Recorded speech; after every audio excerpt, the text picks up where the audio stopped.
Bonjour à tous et bienvenue à une autre émission d'Objectif. Aujourd'hui, je reçois Madame Annie Moreau.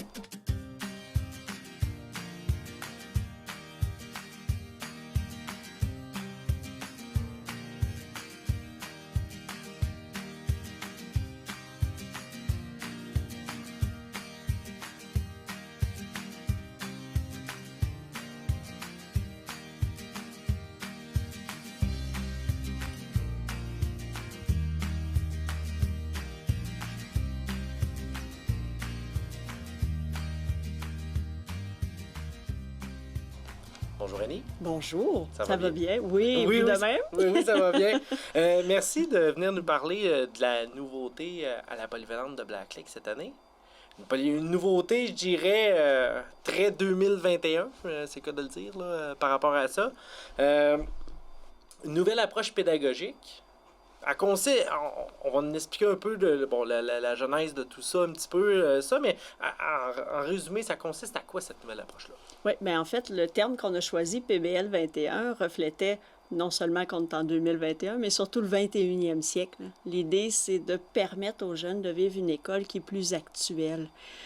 Malgré le fait que tous les acteurs en éducation, au fil des années, des siècles, ont cherché à évoluer, à adapter l'école à la réalité des jeunes, bien, on va se le dire, on était dû pour un bond là, significatif en avant, notamment au plan de la personnalisation du service qu'on offre aux jeunes.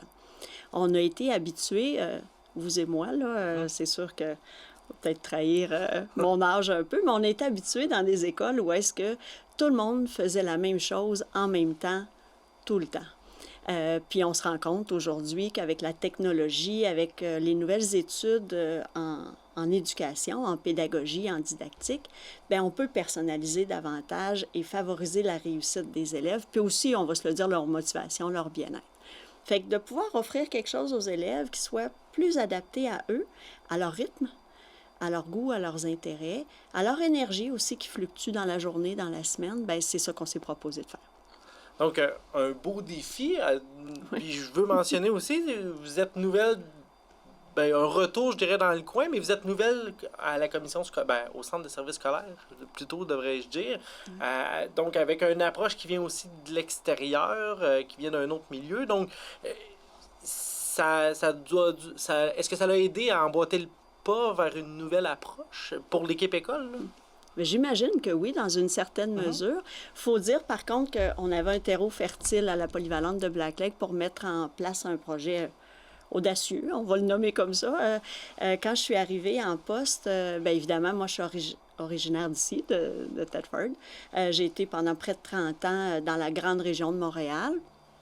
Et puis, bien évidemment, on observe d'autres initiatives. J'ai eu le bonheur de travailler à l'étranger aussi et de voir d'autres systèmes éducatifs, d'avoir travaillé un peu au ministère de l'Éducation, en charge de projets. Bref, un horizon un petit peu diversifié. Donc, quand je me suis présentée à l'équipe en août 2020, bien, je leur ai dit, moi, je suis là pour soutenir le projet de la polyvalente de Black Lake. Donc, où est-ce qu'on veut l'amener, cette école-là, dans 5-10 ans? Et tout de suite, de façon très nette et très claire, l'équipe école m'a signifié qu'ils souhaitaient aller de l'avant avec un projet de nature pédagogique. Parce que, on le sait, hein, partout dans les écoles, bien, on cherche les intérêts des jeunes, puis on cherche à répondre à leurs intérêts. Donc, de partir d'une concentration sportive ou artistique, bien, c'est ce qui se fait partout. Et l'équipe m'a dit, bien, ici, on a des élèves qui réussissent très bien à la Poly Black Lake de façon générale. Pourquoi est-ce qu'on ne se lancerait pas dans un projet de nature davantage pédagogique, donc dans la façon d'apprendre déjà? Puis c'est sûr que pour moi, c'était extraordinaire. Il y a quelques expériences que j'ai vécues qui me permettaient d'envisager déjà les balbutiements de PBL 21. Puis ensemble, pendant 1 an, on y a travaillé et on a construit ce qui se met en place actuellement là, depuis 1 mois à peu près dans l'école. 1 mois, oui. Donc, vous avez eu presque, en fait, une année scolaire, je dirais, là, pour mettre en place ça. C'est rapide, je dirais. Oui, quand même. Doit être, oui. Le temps de faire des recherches, le temps d'approuver tous les plans, là, ça doit être quand même assez rapide, là. si on peut se comparer, ben, il y a eu d'autres approches un petit peu ailleurs, donc ça doit être quand même assez rapide comme processus. Là. Oui, c'est assez rapide. Ce qui nous a aidé, c'est que le consensus est arrivé rapidement. Donc, on ne cherchait pas tant pourquoi on voulait faire ça, on s'est entendu rapidement là-dessus. On ne cherchait pas tant qu'est-ce qu'on voulait faire, on s'est entendu aussi rapidement. C'était le comment. Donc, on a mis de l'énergie sur le comment et on y est encore parce qu'évidemment, même si on essaie de prévoir à l'avance, il y a des choses qu'il faut vivre pour adapter, pour organiser. Alors, on est là-dedans actuellement. Il y a une bonne partie qui était déjà prête avant les vacances d'été. Mais oui, ça a été une grosse année scolaire l'an dernier. En plus de la COVID, là, on s'est donné un beau défi. Puis cette année aussi, là, on imaginait que la COVID allait être un peu plus douce envers nous, mais bon, on gère encore ça à travers le projet. Elle est revenue assez rapidement. Là. En force, quand même. Ouais. Mais bon, c'est un projet très, très stimulant pour l'équipe école. Et justement, ça nous permet d'avoir de l'énergie, puis de regarder en avant, puis de se dire que la pandémie sera derrière nous éventuellement. J'aimerais qu'on rentre un peu plus directement dans le projet. Donc, on parle d'une nouvelle approche pédagogique. Elle consiste en quoi, cette approche-là? Oui, en fait, ce qu'on se propose de faire, c'est d'abord, on va camper la clientèle. Ce sont les élèves du deuxième cycle du secondaire. Donc, troisième, quatrième, cinquième secondaire. Les plus jeunes, là, pour l'instant, on les garde dans le système habituel et éventuellement, on les préparera là, au passage vers le deuxième cycle du secondaire. Donc, ce qu'on se propose de faire, c'est que les enseignants qui travaillaient auparavant généralement en silo. Dans les écoles secondaires, il y a un certain travail d'équipe qui se fait, là, assurément, mais chaque enseignant planifie sa matière pour la semaine, pour l'étape, pour l'année. Donc là, on force un petit peu une concertation d'équipe, c'est-à-dire que chaque enseignant prévoit pour le cycle. Chez nous, c'est des cycles de 9 jours, prévoit le travail que le jeune devra accomplir. On appelle ça le plan de travail. Son plan de travail de sa matière, il le joint à celui de ses collègues. Donc, on a un plan de travail étoffé pour chacune des matières du jeune. On regarde si tout ça est équilibré, s'il y a une surcharge de travail, si les examens sont bien répartis. Chaque enseignant est à même de voir ce qui se fait dans les autres matières pour un niveau. Une fois que ça c'est fait, on produit un horaire différent à chaque cycle pour l'élève. Donc, c'est fini là, l'horaire où tout le monde, le lundi matin, a le cours de mathématiques en même temps. C'est fini, ça, là. C'est terminé. Tout est flottant, si on veut. Oui, pas tout, parce qu'on ne veut pas jeter le bébé avec l'eau du bain, quand même, mais il y a beaucoup plus de flexibilité. Les deux mots d'ordre de ce projet-là, c'est flexibilité et personnalisation. Okay. Donc, l'enseignant prend son plan de travail, avec ses collègues, produit un horaire. Dans cet horaire-là, il y a des cases qu'on dit bloquées. Donc, il y a des cases fixes. Ça se résume un cours d'éducation physique, un cours, par exemple, une conversation en anglais, une évaluation, un laboratoire de sciences, un cours de musique. Donc, on comprend là, que ce sont des cours qui demandent un peu plus de structure, souvent la réservation d'un local particulier. Et en dehors de ça, l'élève a des périodes, elles ne sont pas libres parce qu'il y a du travail à faire, mais nous, on appelle ça des périodes non configurées où l'élève avance son plan de travail. Alors, si vous et moi, on était, par exemple, dans la même classe, un lundi matin, vous pourriez faire des mathématiques pendant que moi, je ferais de l'histoire, par exemple. Vous pourriez décider de travailler seul, puis moi, je serais en équipe avec 2-3 collègues. Vous pourriez décider de l'environnement dans lequel vous voulez travailler, c'est-à-dire un environnement plus silencieux, donc il y a un local où est-ce qu'il y a moins de bruit, un environnement plus pour le travail d'équipe. Si vous vouliez avoir vos écouteurs sur vos oreilles pour créer votre bulle, ce serait possible, etc. Alors, on essaie de configurer à la fois le mobilier, les lieux, l'horaire. L'important, c'est qu'au bout de 9 jours, tous les élèves aient couvert ce qu'il y avait à voir, donc le fameux plan de travail. L'élément peut-être qui questionne là-dedans, c'est l'enseignant, il fait quoi? Bien, en fait, quand est-ce qu'il transmet le contenu pédagogique finalement qu'il devrait faire? Là, Exact, c'est vraiment la question, parce que au départ, même quand on a lancé le projet, il y avait des élèves qui disaient, mais est-ce que mes enseignants vont m'enseigner? Bien oui, bien sûr, différemment. Alors, les études en pédagogie démontrent que l'élève consolide davantage ses apprentissages. Donc, l'encodage de la mémoire se fait mieux lorsqu'il est actif dans ses apprentissages. Fait qu'au lieu de mettre l'attention sur l'enseignant qui est devant une classe et qui s'adresse à tout le monde en même temps, bien, c'est l'élève qui avance et c'est l'enseignant qui va venir supporter ses apprentissages. Donc, on revient à un modèle où vous et moi, on serait dans la même classe. Vous faites des mathématiques, moi je fais de l'histoire. Les enseignants circulent. Ils ont exactement le même nombre d'heures d'enseignement par année, là, en présence élève. C'est juste que l'enseignant va circuler, va dire, Jean-Philippe, est-ce qu'il y a des questions en mathématiques, comment ça va? Jean-Philippe va dire, ben oui, le numéro tel ou dans le chapitre, il y a quelque chose que je ne comprends pas très bien. L'enseignant peut prendre 2, 3, 4 élèves, 5, 8, un seul, et expliquer la notion. Peut vérifier si le travail est accompli de façon adéquate, peut décider aussi de bloquer la période complète et de voir son groupe, parce que ça existe encore. De dire, les amis, on a une notion d'algèbre qui est plus ardue. Je veux tout le monde à la période 2, lundi matin, et puis on fait notre cours d'algèbre façon un petit peu plus classique, traditionnelle. Puis ensuite, vous avancerez les exercices et je vais circuler pendant un cours ou deux là-dessus. Alors, en gros, là... Donc, le professeur de français, exemple, peut faire aussi le même... Fait la même chose. Fait la même chose. Oui, Puis, exact. pendant que le groupe est en mathématiques, exemple, ça veut dire que les autres groupes, eux, sont en apprentissage, là, oui, plus libre, souple, là. plus flexible. Oui, ils avancent leur plan de travail. Et là, ben, à ce moment-là, on peut avoir l'enseignant de français, l'enseignant d'anglais, l'enseignant de sciences qui vont circuler dans les locaux pour soutenir l'apprentissage des jeunes. Ce qu'on n'a pas dit qui est quand même important, c'est que les locaux sont regroupés. Donc, par exemple, en troisième secondaire, on a 4 groupes cette année. Les 4 locaux sont côte à côte ou face à face, ce qui fait qu'un enseignant peut faire le tour des 4 locaux rapidement dans une même période. L'autre partie aussi dont on avait besoin pour soutenir ce projet-là, c'est la technologie. Parce qu'évidemment, si l'élève peut avancer un peu plus à son rythme, bien, ça veut dire qu'il avance même quand l'enseignant n'est pas dans la classe. L'enseignant est là presque à chaque jour, dépendamment des matières.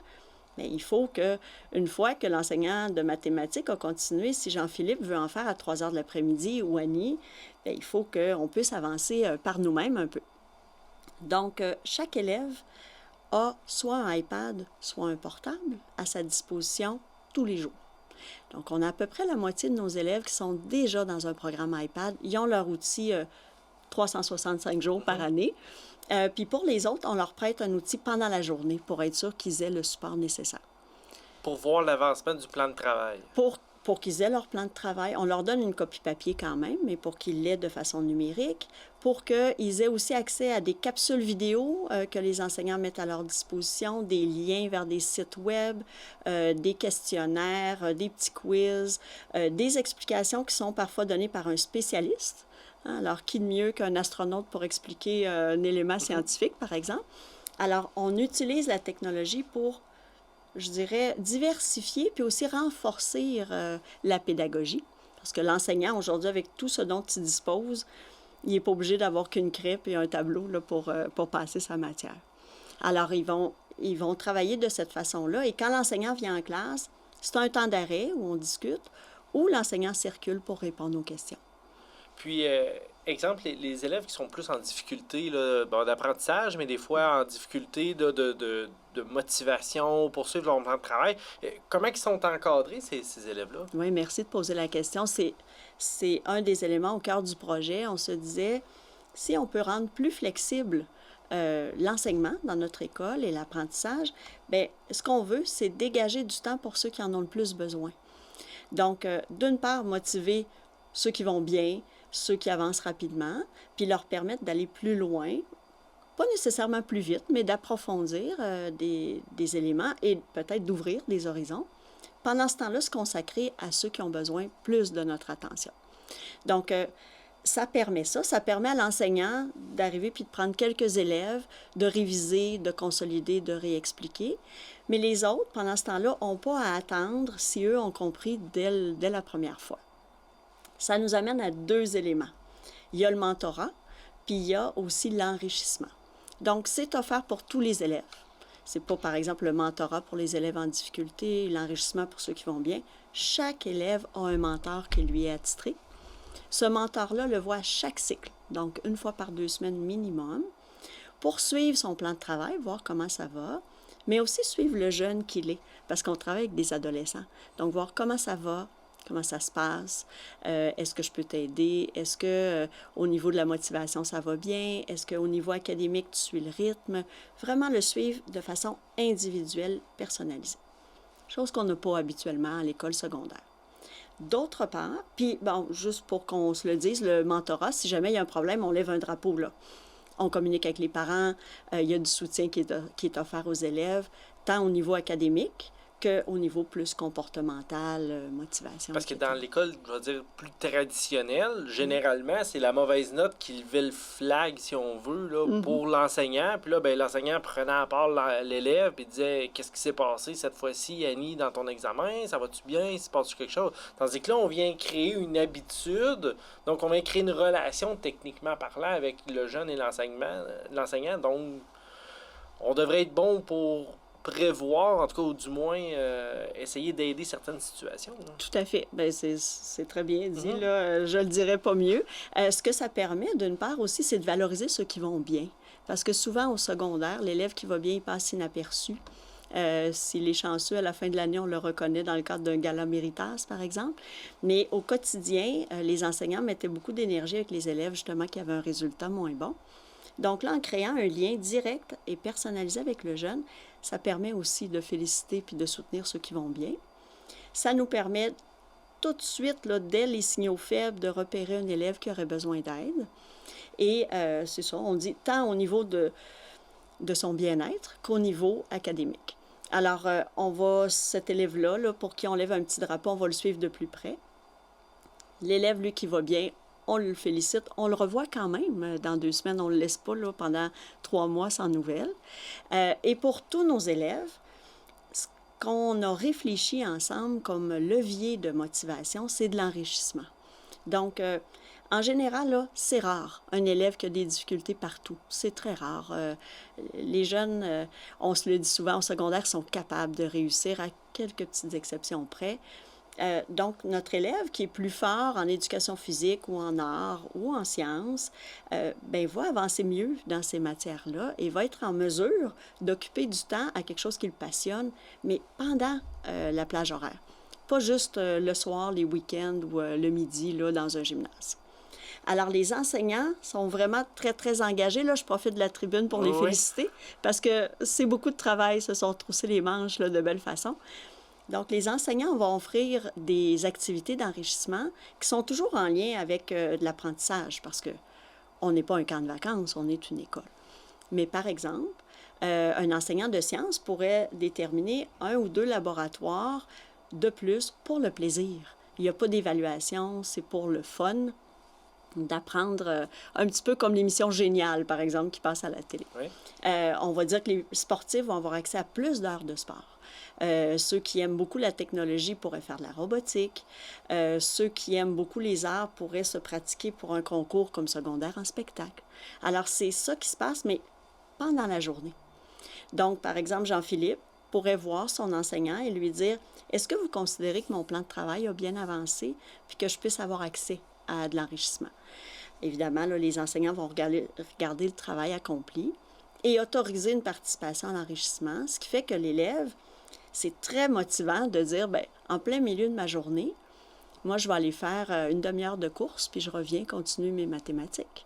Ou je vais aller me pratiquer pour un concours de musique qui n'est pas dans mon horaire, là, habituellement. Puis je reviens ensuite vaquer à mes occupations. Que normalement, il faut que je trouve du temps en dehors de mes cours. Ben oui. Mais parce que j'ai réussi à finaliser mon travail, ben là, à ce moment-là, ben évidemment que quand on termine un travail, j'ai le droit de faire d'autres choses. Donc, c'est un peu ça qu'on vient récompenser. C'est ça. Et de dire, ben habituellement, là, l'élève reste assis, même s'il a bien compris, il suit le rythme de tout le monde, alors que ça lui permettrait d'occuper ce temps-là à quelque chose de beaucoup plus passionnant. C'est ça la prémisse de PBL 21, en fait. Puis avec la rentrée scolaire, la réponse des élèves, elle ressemble à quoi? Est excellente. Au tout début, on a géré nos performants qui sont un petit peu plus anxieux là, d'avoir d'excellentes notes, qui se disaient, bien, si l'enseignement n'est pas magistral, hein, si ce n'est pas l'enseignant qui est devant la classe, est-ce que je vais être capable de réussir dans ce contexte-là? Il y a eu ça. Il y a eu des élèves aussi qu'on a cerné qu'il fallait aider à s'organiser. parce que, bien, aujourd'hui, nous, dans le monde dans lequel on travaille, on a nos cellulaires dans lesquels on a notre agenda, on a des rendez-vous, on gère beaucoup de choses dans une journée. Il faut enseigner aux jeunes. Ah, bien là, tu as un plan de travail, tu as un horaire qui change aux 9 jours, tu as là-dedans du temps où tu es moins encadré, tu dois avancer ton travail, et au bout de 2 semaines, tu dois livrer tout ça, là. On va t'accompagner, mais il faut quand même que tu accomplisses ça. Alors, il y a des élèves qui ont adoré ça, qui ont dit « Enfin, je retrousse mes manches et je vais pouvoir aller à mon rythme. » Mais il y en a d'autres là, qui étaient un petit peu démunis et qu'on accompagne là, pour s'organiser. Et déjà, on voit des résultats, là, ça va de mieux en mieux. Ça va de mieux en mieux, puis les gens adhèrent finalement. Je sais que les élèves avaient dit oui au mois de juin, là, mais des fois, durant l'été, des fois, l'envie peut changer, mais de savoir qu'en plus, les gens, les élèves ont décidé d'y prendre goût, là, c'est toujours bien. Là. Oui, puis plus on va avancer dans le projet, plus la motivation va être grande du fait qu'ils vont voir la marge de manœuvre et la flexibilité dont ils disposent. C'est ça qu'on anticipe et qu'on regarde aller. Déjà, ils nous donnent des suggestions d'enrichissement qu'ils pourraient vivre à l'école. On voit là, qu'il y a certains élèves qui avaient tendance à se placer avec des amis, puis que l'aspect social voulait prendre un petit peu plus de place, qu'on a recadré, puis qui nous disent, ben oui, là, je me rends compte que si j'avance mon plan de travail, que je réussis bien, je vais avoir plus de temps à passer avec des amis, des collègues pour faire des activités stimulantes. Donc, déjà, à 1 mois, on voit déjà une certaine maturité là, se développer chez les jeunes. Mais évidemment, il faut se donner du temps.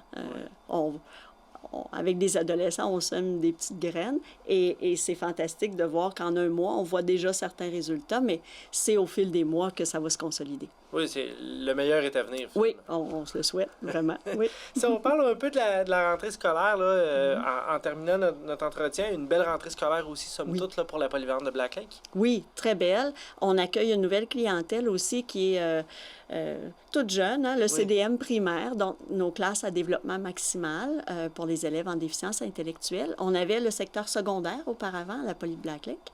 On a maintenant les petits du primaire, avec toute l'équipe d'éducateurs, d'éducatrices, ce sont beaucoup des femmes, et d'enseignantes qui les soutiennent. Alors, c'est un beau gros projet aussi. On vient tout juste d'inaugurer la nouvelle aile de l'école là, qui leur est dédiée. Donc, ça vient apporter aussi des nouveaux visages, là, parce qu'il faut apprendre à vivre avec cette clientèle-là. Là. J'aime pas le terme que j'ai utilisé, là, mais dans le sens où tant eux que les élèves du régulier ont à apprendre chacun à vivre ensemble. Là. Tout à fait. Puis c'est une clientèle, hein? C'est pas mercantile de dire que c'est une clientèle, c'est qu'on doit les servir et bien les servir. Hein? C'est au-delà des jeunes, ces familles-là aussi. Donc, ça nous fait une belle école diversifiée avec AIBL au primaire, en anglais intensif. Avec le secteur de PBL, du secteur régulier secondaire, puis le CDM. Et ça cohabite bien, ces 3 sphères-là. C'est ce que je constate depuis 1 an, que finalement, c'est enrichissant d'avoir ces clientèles-là qui se côtoient. Oui, parce que de l'extérieur, des fois, on peut se dire, du primaire, du secondaire, avec des classes à développement maximal, comment que ça finit par cohabiter dans la journée, finalement, toute cette gang-là. Et ça cohabite bien. Il y a même de la formation professionnelle en coiffure esthétique aussi dans l'école. Alors oui, ça cohabite bien. Et finalement, ça ressemble peut-être un peu plus à la vraie vie. Oui. C'est ce que je célèbre dans le montage, l'organisation de notre école. Mais on souhaite quoi à Polyvalente de Black Lake là, avec ce nouveau projet-là? En fait, on se souhaite que les jeunes sentent qu'on se soucie d'eux et de leur permettre de développer des compétences qui vont faire en sorte que soit pour les études supérieures ou pour leur travail, ils soient mieux préparés. On sait que la grande majorité des jeunes qui vont graduer dans 1 an, 2 ans ou 5 ans chez nous, ils vont occuper un emploi qui n'existe même pas encore à ce jour. Alors, c'est un peu notre devoir de dire, on va les préparer le mieux possible à être des apprenants pour la vie et à s'adapter dans un monde qui est vraiment en constant changement. Là. C'est ça qu'on se souhaite, que dans 10 ans, ils reviennent nous voir pour nous dire, vous m'avez bien préparé pour ce qui m'attendait. Annie, merci beaucoup pour ton temps aujourd'hui pour venir nous expliquer cette nouvelle approche pédagogique-là. Ça a été un grand plaisir. Merci de l'invitation. Merci également d'avoir été des nôtres pour une autre émission d'Objectif.